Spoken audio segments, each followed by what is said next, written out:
आज की क्लास में हम बियॉन्ड और अक्रॉस को समझेंगे। देखो, बियॉन्ड का मतलब होता है के पार या फिर के आगे, और अक्रॉस का मतलब होता है के पार। अब इन दोनों का यूजेस क्या है, इन सबों को हम समझेंगे आज की क्लास में। तो शुरू करते हैं। सबसे पहले देखो, बियॉन्ड बियॉन्ड के बारे में जानते हैं। बियॉन्ड का मतलब होता है के पार या के आगे।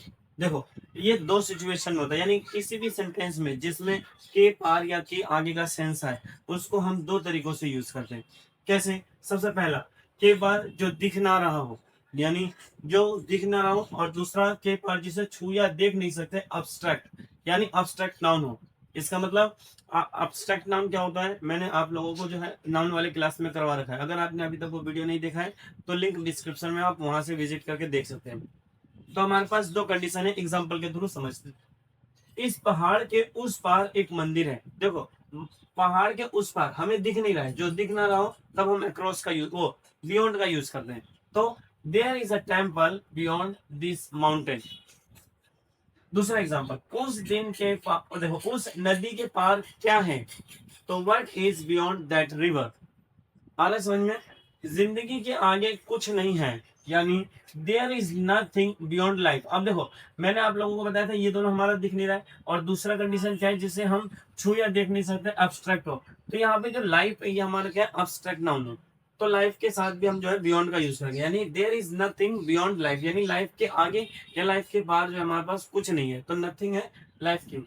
हमारी सोच के परे भी चीजें हैं, हमारी सोच के परे भी चीजें हैं। तो there are things beyond our imagination.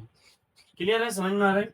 एक और एग्जांपल देखते हैं। इसके पार एक जंगल था, यानी इसके पार एक जंगल था। There was a forest beyond it. प्यार के आगे कुछ नहीं है, तो there is nothing beyond love. Love जो हमारा क्या है, अब्स्ट्रैक्ट है। अब अक्रॉस का यूज हम समझ लेते हैं। अक्रॉस क्या होता है? देखो, अक्रॉस यानी के पार, किसी वस्तु या स्थान के पार के लिए हम जो होता है अक्रॉस का यूज करते हैं। यानी जैसे हम देख सकते हैं, तो मैं तैर के नदी पार कर सकता हूँ। तो I can swim across the river, यानी मैं रिवर को पार कर सकता हूँ। मेरा घर सड़क के उस पार है, दिख रहा है हमें, तो my home is across the road. वो सड़क के पार खड़ा है, दिख रहा है, यानी किसी वस्तु या स्थान के लिए हम जो होता है यूज करते हैं। तो he is standing across the road. Clear है? तो उम्मीद करता हूँ आपको बियॉन्ड और अक्रॉस का दोनों डिफरेंट, दोनों यूजेस हम कैसे करते हैं वो आपको अच्छे समझ में आया होगा। तो अगर वीडियो यूजफुल लगी हो और पसंद आई हो तो वीडियो को लाइक करो, शेयर करो और सब्सक्राइब जरूर करो। साथ ही साथ बेल आइकन जरूर दबाओ, जिससे आपको नोटिफिकेशन मिले। मिलते हैं नेक्स्ट वीडियो में।